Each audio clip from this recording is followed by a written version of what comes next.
esses recursos para a África. Amém? Eu queria pedir para os irmãos abrirem as Bíblias comigo no texto de 1 Timóteo, capítulo 2. 1 Timóteo 2, nós vamos ler do 1 até o 7. A versão que está na tela é a versão NVT, a nova versão transformadora. Se você tiver uma versão um pouquinho diferente, não há problema, o significado é o mesmo, o ensino é o mesmo, e nós iremos aprender algumas coisas que vão nos ajudar muito na nossa caminhada individual e também coletiva na presença do Senhor. O texto diz assim, 1 Timóteo 2, a partir do 1. Em primeiro lugar, recomendo que sejam feitas petições, orações, intercessões e ações de graças em favor de todos, em favor dos reis e de todos que exercem autoridade, para que tenhamos uma vida pacífica e tranquila, caracterizada por devoção e dignidade.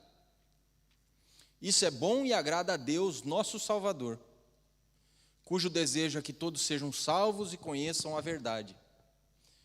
Pois há um só Deus e um só mediador entre Deus e a humanidade, o homem Cristo Jesus. Ele deu sua vida para comprar a liberdade de todos. Essa é a mensagem que foi entregue ao mundo no momento oportuno. E eu fui escolhido como pregador e apóstolo para ensinar aos gentios essa mensagem a respeito da fé e da verdade. Não estou mentindo, digo a verdade. Ore para que Deus possa falar com você. Feche seus olhos e peça. Espírito Santo, fala comigo nessa hora. Espírito Santo, fala conosco nesse momento. Nós precisamos do teu auxílio, da instrução que vem direto do alto.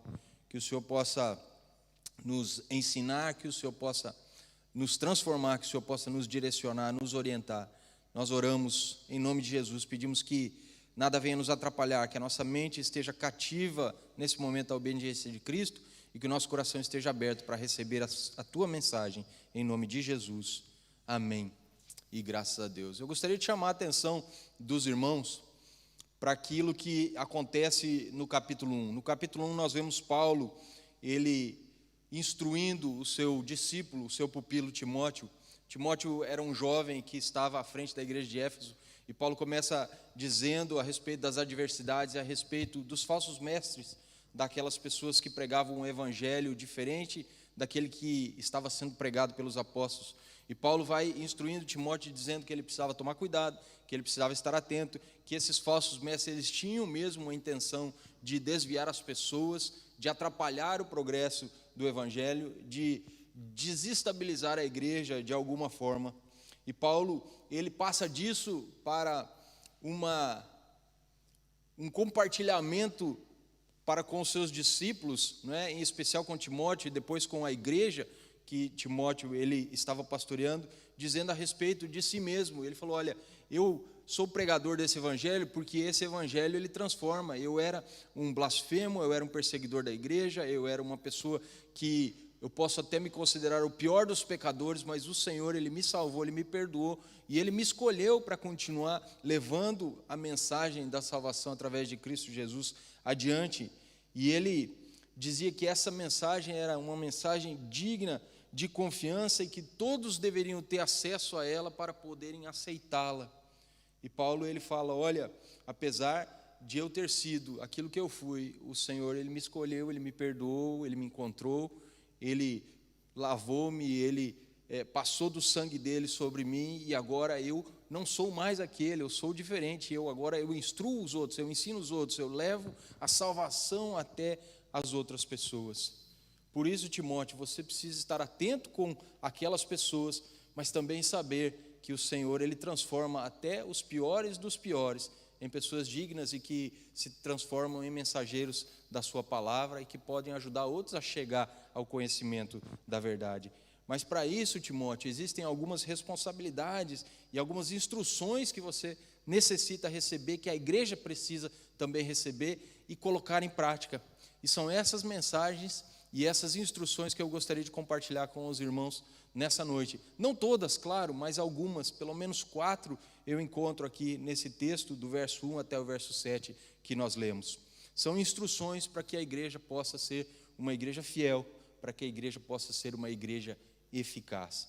E a primeira instrução é: a igreja ela deve orar de forma intencional e de forma indistinta. O que isso quer dizer? Que nós temos que ter um coração voltado para a oração. A oração ela não pode ser uma coisa que acontece hoje e não acontece amanhã, uma coisa que acontece de vez em quando. A oração ela precisa ser intencional. Nós precisamos tirar um tempo, nós precisamos até mesmo nos forçar a isso, nós precisamos nos organizar, nós precisamos colocar a oração como uma prioridade em nossas vidas. E essa oração, ela precisa ser também intencional no sentido de nós sabermos o porquê estamos orando, por quem estamos orando, por que situação estamos orando, para conseguir ter o quê? Resultado. E ela deve ser indistinta, por quê? Porque nós não podemos fazer acepções de pessoas. Eu não posso escolher orar por uma pessoa e me recusar a orar por outra. Eu não posso escolher me recusar a orar por quem eu não gosto e me dispor a orar por quem eu gosto. Eu não posso orar somente pelos meus amigos e esquecer aqueles que me perseguem, que nós podemos chamar de inimigos. Eu não posso orar só pelos que me são queridos, as minhas filhas, a minha mulher, a minha família, e deixar os outros de fora. Eu preciso ser totalmente intencional. Olha só o que o verso 1 e o verso 2 eles dizem. Em primeiro lugar, eu recomendo que sejam feitas petições, orações, intercessões e ações de graça em favor de todos.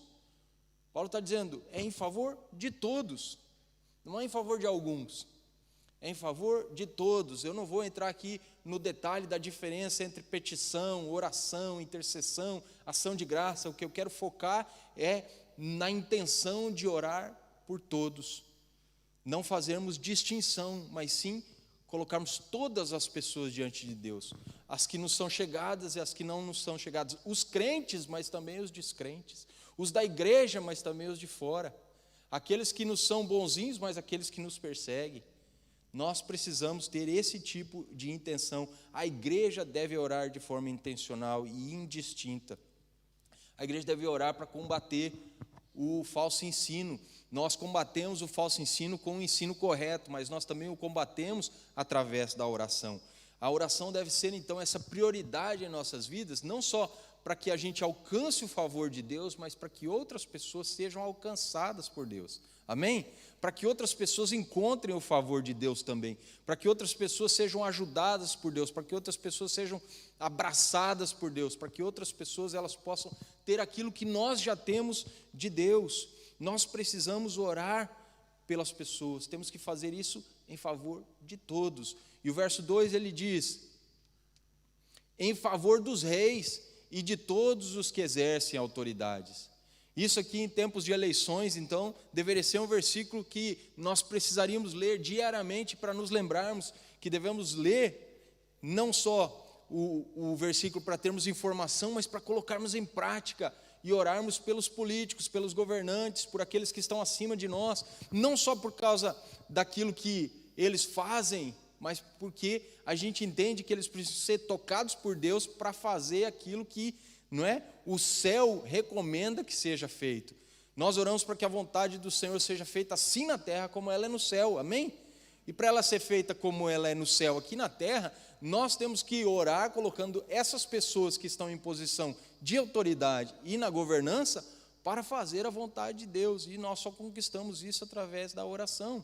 Mas não podemos só orar pelos políticos que nós gostamos, por aqueles que nós votamos, por aqueles que nós temos maior afinidade ou preferência, ou que nós concordamos com a sua linha política, ideológica e etc. Nós precisamos colocar todas as pessoas que estão em cargos de autoridade diante do Senhor. Nenhuma pessoa deve ficar fora da nossa esfera de oração. Devemos orar por aqueles que necessitam e por aqueles que nós sabemos que já estão bem, que já estão salvos, que já estão vivendo com o Senhor. Nós temos que orar para que as pessoas possam ver o agir de Deus, e o texto diz, para que elas vivam uma vida pacífica e tranquila, caracterizada pela devoção e dignidade. Nós sabemos que existem pessoas más, nós sabemos que o diabo ele é o príncipe desse século, o mundo jaz no maligno, mas também sabemos que tem pessoas que elas descambam por um caminho ruim por causa das situações que vão acontecendo durante a sua vida. E o texto está dizendo, ore pelas pessoas, e principalmente pelos aqueles que estão em cargos de governo, para que eles governem bem, e as pessoas possam viver de forma pacífica e tranquila, com devoção e dignidade. Porque nós sabemos que Deus existe por causa daquilo que tem acontecido e sempre acontecerá no mundo. A natureza, ela fala a respeito do Senhor, não é? Os crentes, eles falam a respeito do Senhor, a Bíblia fala a respeito do Senhor, a graça do Senhor, ela se faz manifesta a todas as pessoas, e de alguma forma, a consciência humana tem essa percepção de que existe um Deus, de que existe alguém que criou todas as coisas, um ser superior, e elas darão graças a Deus e viverão de forma digna e também devota, se elas forem agraciadas nas suas vidas, amém?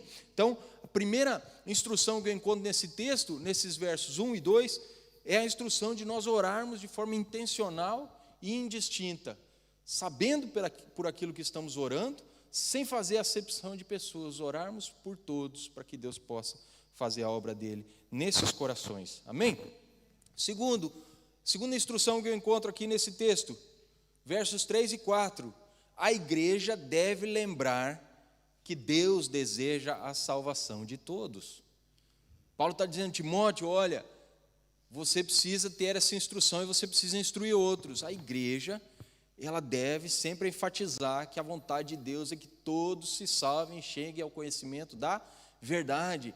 Nós não podemos ficar no nosso gueto, nós não podemos ficar somente no nosso grupinho, nós não podemos ficar somente dentro das portas, nós precisamos diariamente alertar, nós precisamos diariamente enfatizar, nós precisamos diariamente relembrar a todas as pessoas que elas são alvo do amor de Deus e que Ele deseja que elas sejam salvas também. E devemos lembrar os crentes de que Deus deseja salvar a todos para que eles possam se colocar, né, em marcha e trabalharem para que o Evangelho possa alcançar essas pessoas e o Espírito Santo possa atuar na vida dessas pessoas. Essa é a ênfase dos versos 3 e 4. Vamos ler juntos então. Verso 3 diz, isso é bom e agrada a Deus nosso Salvador. Olha o que o 4 diz, cujo desejo é que todos sejam salvos e conheçam a verdade. Se nós orarmos pelas pessoas e elas terem o favor de Deus, receberem o favor de Deus, viverem de uma vida devota e uma vida digna, é bom diante de Deus que isso aconteça. E esse Deus deseja que todos sejam salvos e cheguem ao conhecimento da verdade. Deus reconciliou consigo o mundo, é o que diz lá 2 Coríntios capítulo 5, e isso significa que em Jesus todas as pessoas elas têm o direito da salvação, não somente nós. Nós não podemos de maneira nenhuma sermos pessoas egoístas, nós temos que ser pessoas altruístas. Deus nos salvou, graças a Deus, agora nós precisamos falar para as pessoas que elas também têm essa possibilidade de salvação. Todos podem ser salvos, sem exceção, mas certamente nós sabemos que não serão, não é mesmo? Alguns vão rejeitar o Senhor, alguns vão virar as costas, alguns vão falar não obrigado, outros vão falar que não estão interessados, alguns vão falar que o céu é muito chato e eles preferem, não é, o inferno. Pessoas que não conhecem a verdade, pessoas que não sabem aquilo que estão dizendo, mas pessoas que têm o direito de fazer isso. No final elas vão colher decepção, elas vão colher choro, elas vão colher dor, elas vão colher uma eternidade sem Deus, elas vão viver uma vida de separação, mas nós não podemos deixar de falar, amém? O propósito de Deus é que todos os homens, sem distinção de posição social, raça ou nacionalidade, sejam salvos. A morte, de Jesus, ela foi suficiente para todos, mas ela somente será eficaz para aqueles que creem. Ele morreu por todos, mas nem todos serão salvos. Mas a salvação, preste atenção nisso, ela está disponível a todos. Ela não é limitada pela vontade de Deus, mas pela oposição e incredulidade das pessoas. Deus deseja que todos sejam salvos, ou seja, Deus não limita a salvação das pessoas, mas Deus colocou um parâmetro, e esse parâmetro é: toda boca precisa confessar que Jesus Cristo é o Senhor, depois que todo o coração creu que Ele é realmente aquele que disse que era. Amém? e assim as pessoas serão salvas. Muitas vão dizer, eu não quero, mas nós não podemos deixar de fazer a nossa parte. Então, nós vimos que para uma igreja ser eficaz, uma igreja ser fiel, precisamos de algumas instruções. A primeira, a igreja deve orar intencionalmente, indistintamente, e a segunda, a igreja deve lembrar que Deus deseja a salvação de todos. Abra a boca, não fica escolhendo, vou pregar para esse, não vou pregar para esse, vou testemunhar para esse, não vou para esse, vou orar por esse, não vou orar por aquele, vou testemunhar para esse, mas não por esse. Não, faça de uma forma geral, porque Deus quer que todos se salvem. Todos irão ser salvos? De maneira nenhuma, nós sabemos disso, mas é a vontade dele, amém? É a vontade de Deus. Então, a gente como discípulos, como representantes dele, como embaixadores dele, a gente faz a nossa parte. Terceira instrução que eu encontro nesse texto: a igreja deve pregar a centralidade de Jesus Cristo no plano da salvação. Verso 5 e verso 6, olha só o que diz o verso 5 e o verso 6. Pois há um só Deus e um só mediador entre Deus e a humanidade, o homem Cristo Jesus. Ele deu sua vida para comprar a liberdade de todos. Essa é a mensagem que foi entregue ao mundo no momento oportuno. Nós nunca devemos deixar de pregar a centralidade de Jesus Cristo no plano da salvação. Só existe uma verdade, só existe um caminho, só existe uma vida, só existe um meio de chegarmos a Deus, só existe um mediador entre Deus e os homens. E o texto diz que esse mediador é o homem Cristo Jesus. Nós não iremos para o céu pelos nossos esforços, não iremos para o céu através de Maria, não iremos para o céu através de Buda, de Confúcio, não iremos para o céu através de pensamentos positivos, não iremos para o céu através de boas obras, não iremos para o céu através dos santos, não iremos para o céu através de comprarmos a nossa salvação, comprarmos, não é, a nossa passagem para lá, através de indulgências. Nós iremos para o céu através de Jesus Cristo, porque Ele morreu na cruz, Ele pagou o preço pelos nossos pecados. Chama-se isso sacrifício vicário, a morte expiatória. Ele fez uma oferta em nosso favor, Ele se entregou, Ele nos substituiu. Deus olhava para nós, pecadores, e Ele tinha uma sentença, culpados. Jesus, Ele tomou o nosso lugar no tribunal, e Ele foi culpado em nosso lugar para que nós pudéssemos ser livres. Agora, quando Deus olha para nós, Ele vê pessoas livres, Ele vê pessoas perdoadas, Ele vê pessoas lavadas pelo sangue do seu Filho. Todo o pecado da humanidade foi colocado sobre Jesus na cruz do Calvário. Por isso que Ele clamou, Deus meu, por que me abandonaste? Porque naquela hora, o meu pecado, o seu pecado, o pecado de toda a humanidade estava sobre Ele. E Isaías fala que existe o quê? Separação entre humanidade e Deus, quando existe pecado. O pecado de Jesus era o pecado de todos nós, do mundo inteiro. Naquele momento, Ele estava desamparado, mas Ele cumpriu o plano, Ele morreu na cruz, Ele disse, está consumado, e Ele comprou para mim e para você a liberdade, Ele pagou o preço de sangue. Olha o que o texto diz que Ele nos resgatou.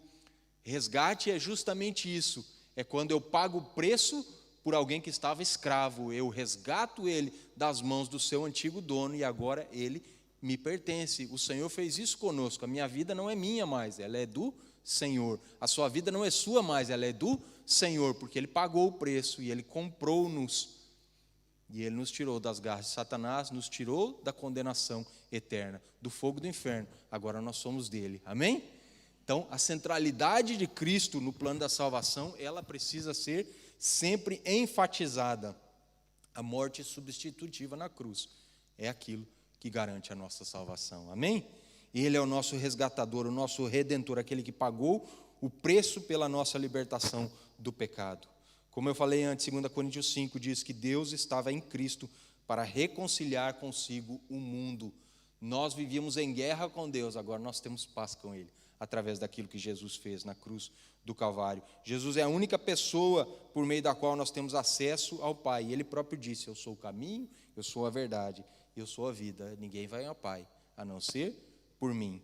Então, por amor a nós, Cristo se entregou na cruz. Ele foi aquele que nos resgatou. Essa mensagem precisa ser passada a todas as pessoas, porque muitas delas ainda estão escravas e precisam ser libertas.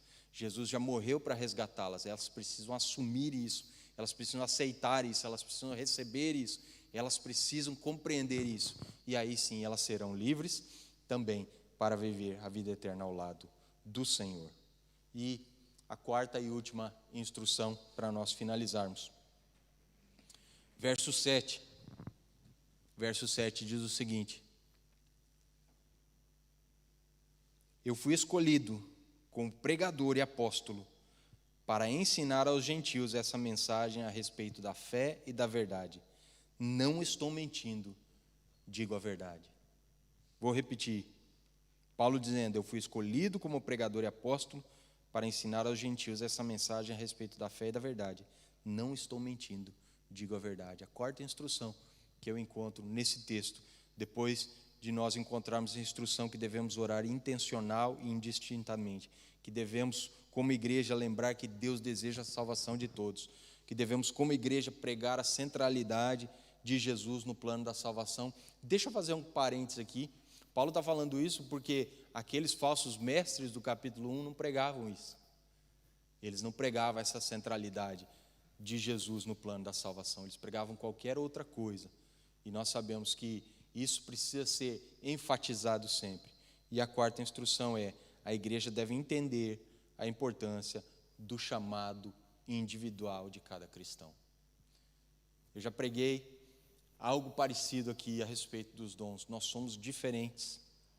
Nós temos o mesmo Deus, nós temos o mesmo Espírito, nós temos a mesma vida, nós temos o mesmo Salvador, nós temos o mesmo Resgatador, nós temos o mesmo Redentor, nós temos o mesmo Senhor, mas nós somos diferentes. Não só homens diferentes das mulheres, não só alguns mais altos, outros mais baixos, alguns mais magrinhos, outros mais cheinhos, não só alguns com mais cabelo, outros com menos cabelo, não só alguns de uma cor e outros de outra cor, não só diferentes em raça, diferentes em muitas vezes em classes sociais, não só diferentes nesses aspectos da vida, nós somos diferentes também nos nossos dons, nos nossos talentos, nos nossos ministérios, no nosso chamado. Cada um tem um chamado. Olha aqui o chamado do apóstolo Paulo. Ele falou o seguinte: eu fui escolhido como pregador e apóstolo.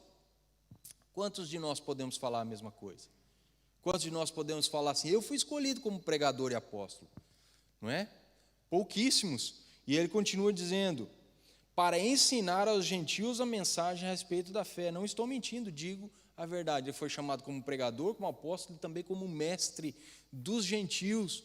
Paulo primeiramente foi aos judeus e Deus deu um chamado específico para ele ir aos gentios. Ele foi tão perseguido pelos seus patrícios que ele falou: agora eu vou abandonar eles mesmo e eu vou fazer aquilo que Deus me mandou fazer.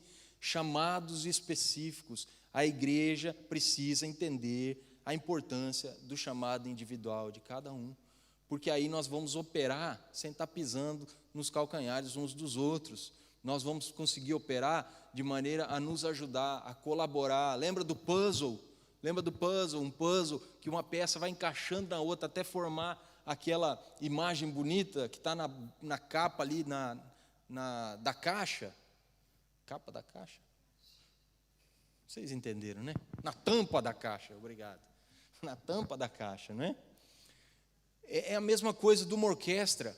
Pensa assim: Deus é o grande maestro e nós somos aqueles músicos que Ele escolheu. Mas já pensou se todo mundo tocasse teclado igual a pastora Wanda? A gente ia ter 100 pessoas aqui tocando teclado. E só tivéssemos um teclado, não tinha nem uma tecla para cada. Quantas teclas tem aqui? Não sei quantas, não sou músico. Mas não ia ter nenhuma tecla para cada. E se cada um tivesse o seu teclado, imagina, a gente ia tocar sempre a mesma coisinha, sempre a mesma coisinha, sempre a mesma coisinha. Não, tem que ter teclado, tem que ter bateria, tem que ter guitarra, tem que ter baixo, tem que ter instrumentos de sopro, instrumento de corda, instrumento de tudo para fazer uma música acontecer e ser uma música bonita, não é mesmo? Agora, você imagina também, se nós temos os músicos e os instrumentos todos, mas daí alguns músicos estão tocando de forma desafinada, porque não se dispuseram a aprender bem o seu instrumento, porque ficaram de olho no instrumento do outro.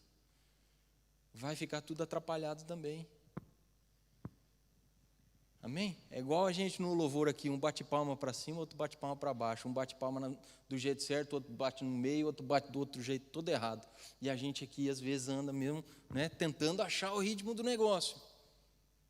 O Senhor, Ele tem dons, talentos e chamadas individuais para cada um de nós. E nós precisamos entender isso, para fluirmos naquilo que Deus nos chamou. Paulo falou, eu vou para os gentios.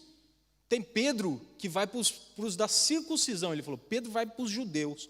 Eu vou para da incircuncisão, eu vou para os gentios. Tem outros para fazer outras coisas. Eu vou fazer aquilo que Deus me chamou. Eu sou apóstolo, eu vou plantar igreja, eu vou cuidar de igreja. Eu sou mestre, eu vou ensinar a palavra do Senhor para que os crentes possam andar de acordo com a vontade de Deus, seguindo e entendendo aquilo que eles devem seguir. E outros vão fazer outras coisas.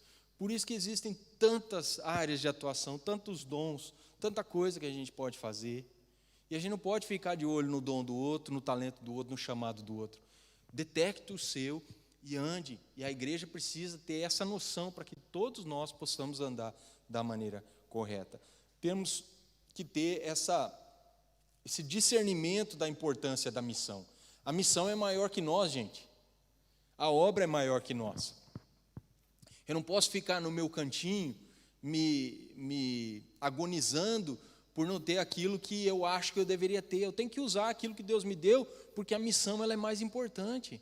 Tem que haver esse discernimento da importância da missão. Paulo falou, é nisso que eu tenho que atuar, é nisso que eu tenho que me desenvolver, é nisso que eu tenho que me empenhar, é nisso que eu vou, não é, jogar todas as minhas forças, todo o meu interesse, e é aqui que eu vou fluir.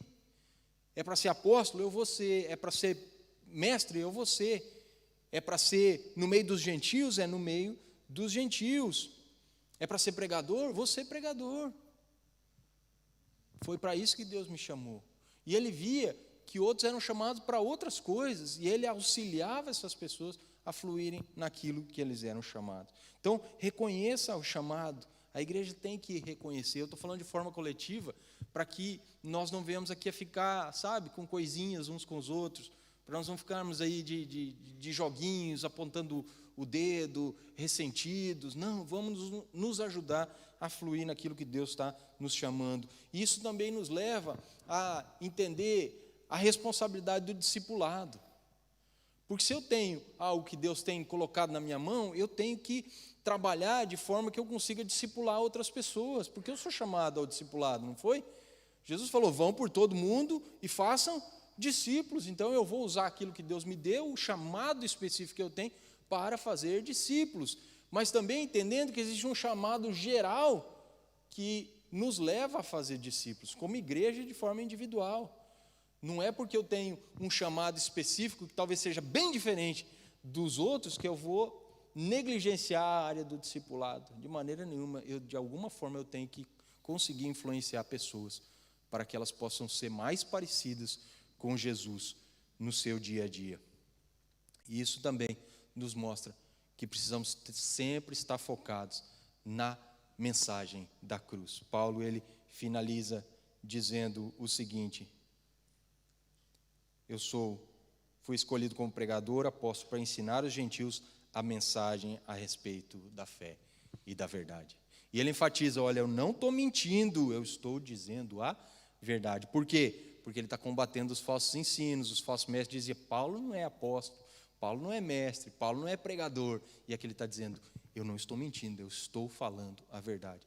Mas sempre com a intenção de levar a mensagem da cruz a todas as pessoas, pregando a respeito da fé e da verdade. Amém? A gente sabe que o Evangelho, ele liberta. O Evangelho é aquilo que nos faz conhecer a Jesus e aquilo que nos proporciona vivenciarmos a verdade. Nós nunca podemos deixar de sermos esses agentes, não é, com o nosso chamado individual e também de forma coletiva, que levam essa mensagem adiante. Eu gostaria de convidar você para ficar de pé.